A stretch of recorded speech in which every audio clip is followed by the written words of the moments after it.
by refinancing at today's rates. Democrats and Republicans have supported it before, so what are we waiting for? Take a vote and send me that bill.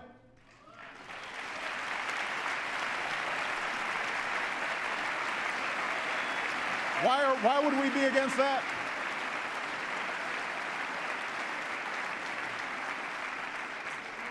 Why would that be a partisan issue? Helping folks refinance. Right now, overlapping regulations keep responsible young families from buying their first home. What's holding us back? Let's streamline the process and help our economy grow. Now, these initiatives in manufacturing, energy, infrastructure, housing, all these things will help entrepreneurs and small business owners expand and create new jobs. But none of it will matter unless we also equip our citizens with the skills and training to fill those jobs.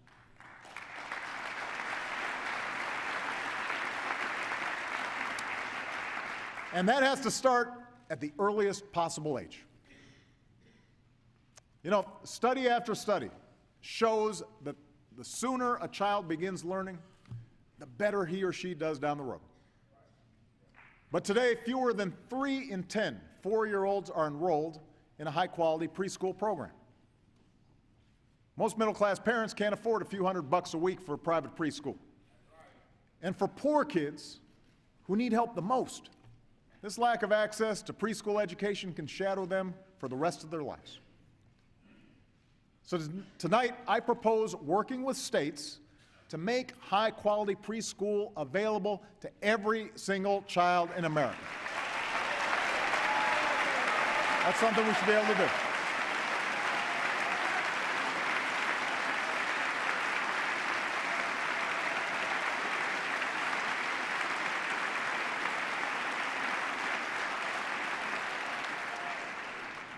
Every dollar we invest in high-quality early childhood education can save more than $7 later on by boosting graduation rates, reducing teen pregnancy, even reducing violent crime. In states that make it a priority to educate our youngest children, like Georgia or Oklahoma, studies show students grow up more likely to read and do math at grade level, graduate high school, hold a job, form more stable families of their own. We know this works. So let's do what works and make sure none of our children start the race of life already behind. Let's give our kids that chance.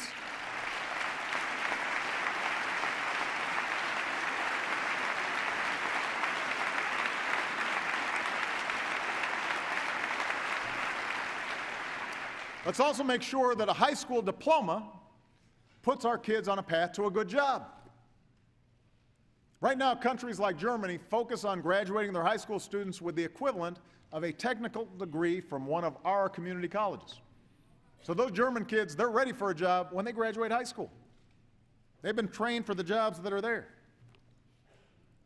Now at schools like P-Tech in Brooklyn, a collaboration between and higher standards, all for about 1% of what we spend on education each year. Tonight, I'm announcing a new challenge to redesign America's high schools so they better equip graduates for the demands of a high-tech economy. And we'll reward schools that develop new partnerships with colleges and employers and create classes that focus on science, technology, engineering, and math. The skills today's employers are looking for to fill the jobs that are there right now and will be there in the future. Now, even with better high schools, most young people will need some higher education. It's a simple fact. The more education you've got, the more likely you are to have a good job and work your way into the middle class. But today's skyrocketing costs price too many young people out of a higher education or saddle them with unsustainable debt. Through tax credits, grants, and better loans, we've made college more affordable for millions of students and families over the last few years. But taxpayers can't keep on subsidizing higher and higher and higher costs for higher education. Colleges must do their part to keep costs down, and it's our job to make sure that they do.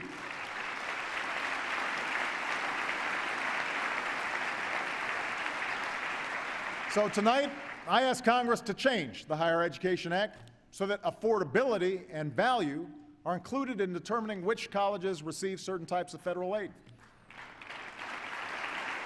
And tomorrow, my administration will release a new college scorecard that parents and students can use to compare schools based on a simple criteria: where you can get the most bang for your educational buck.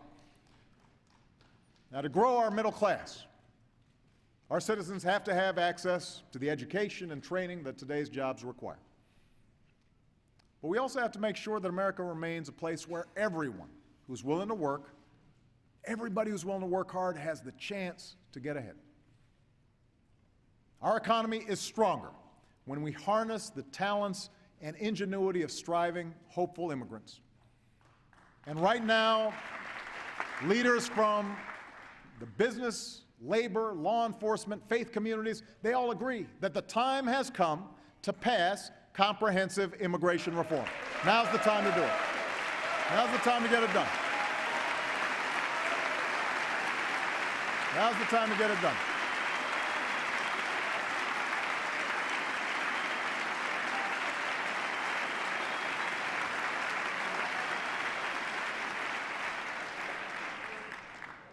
Real reform means stronger border security, and we can build on the progress my administration's already made, putting more boots on the southern border than at any time in our history, and reducing illegal crossings to their lowest levels in 40 years.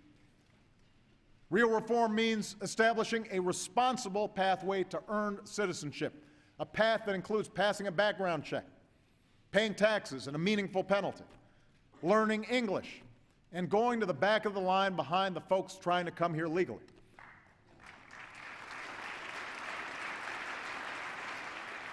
And real reform means fixing the legal immigration system to cut waiting periods and attract the highly skilled entrepreneurs and engineers that will help create jobs and grow our economy.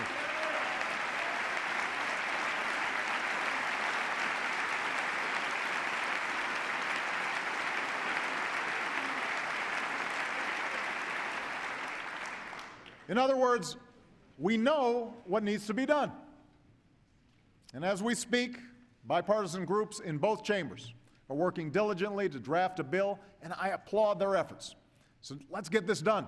Send me a comprehensive immigration reform bill in the next few months, and I will sign it right away, and America will be better for it. Let's get it done. Let's get it done.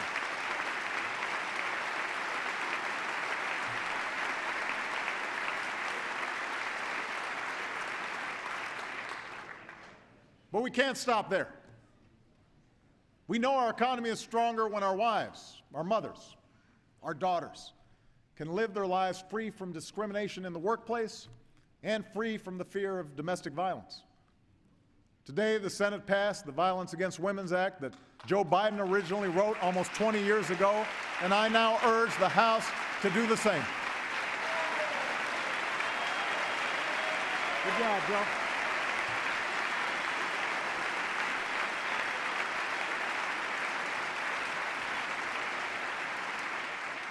And I ask this Congress to declare that women should earn a living equal to their efforts, and finally pass the Paycheck Fairness Act this year.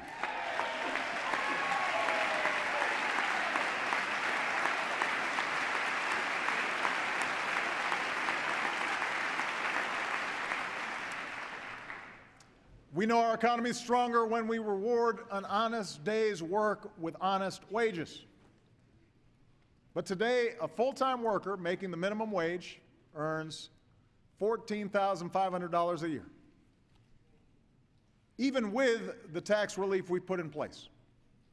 A family with 2 kids that earns the minimum wage still lives below the poverty line.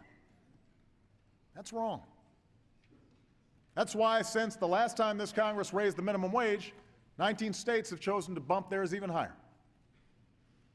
Tonight, let's declare that in the wealthiest nation on earth, no one who works full-time should have to live in poverty, and raise the federal minimum wage to $9 an hour. We should be able to get that done.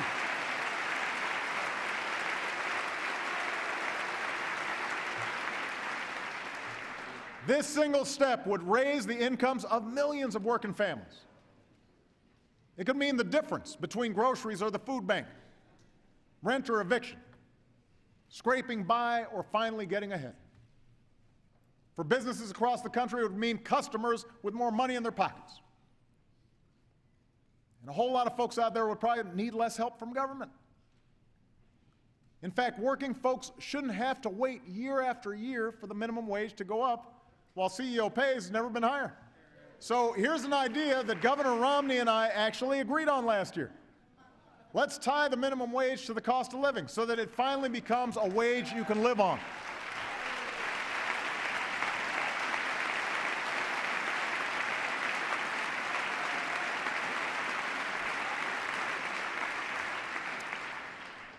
Tonight, let's also recognize that there are communities in this country where, no matter how hard you work, it is virtually impossible to get ahead. Factory towns decimated from years of plants packing up, inescapable pockets of poverty, urban and rural, where young adults are still fighting for their first job. America is not a place where the chance of birth or circumstance should decide our destiny. And that's why we need to build new ladders of opportunity into the middle class for all who are willing to climb them. Let's offer incentives to companies that hire Americans who've got what it takes to fill that job opening but have been out of work so long that no one will give them a chance anymore. Let's put people back to work rebuilding vacant homes in rundown neighborhoods. And this year, my administration will begin to partner with 20 of the hardest hit towns in America to get these communities back on their feet. Now, we'll work with local leaders to target resources at public safety and education and housing. We'll give new tax credits to businesses that hire and invest. And we'll work to strengthen families by removing the financial deterrence to marriage for low-income couples, and do more to encourage fatherhood. Because what makes you a man isn't the ability to conceive a child, it's having the courage to raise one. And we want to encourage that. We want to help that.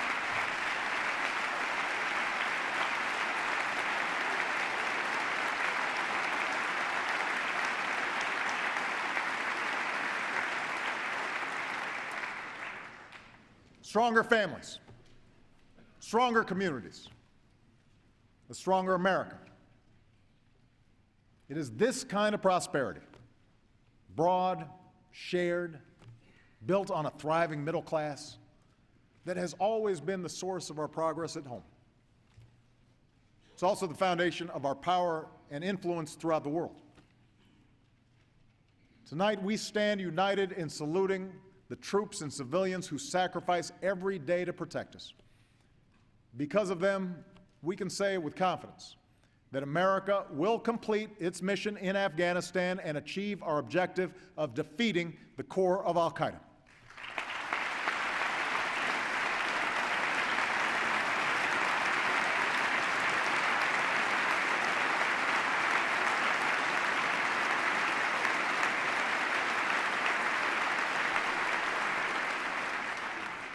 Already, we have brought home 33,000 of our brave servicemen and women. This spring, our forces will move into a support role, while Afghan security forces take the lead. Tonight, I can announce that over the next year, another 34,000 American troops will come home from Afghanistan. This drawdown will continue, and by the end of next year, our war in Afghanistan will be over.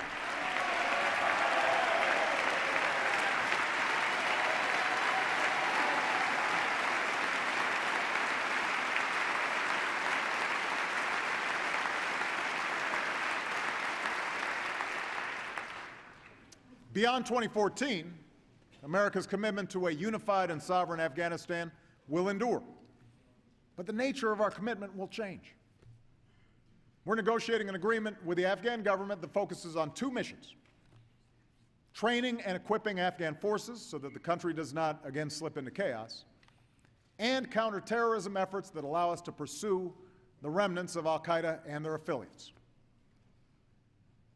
Today, the organization that attacked us on 9/11 is a shadow of its former self. I'm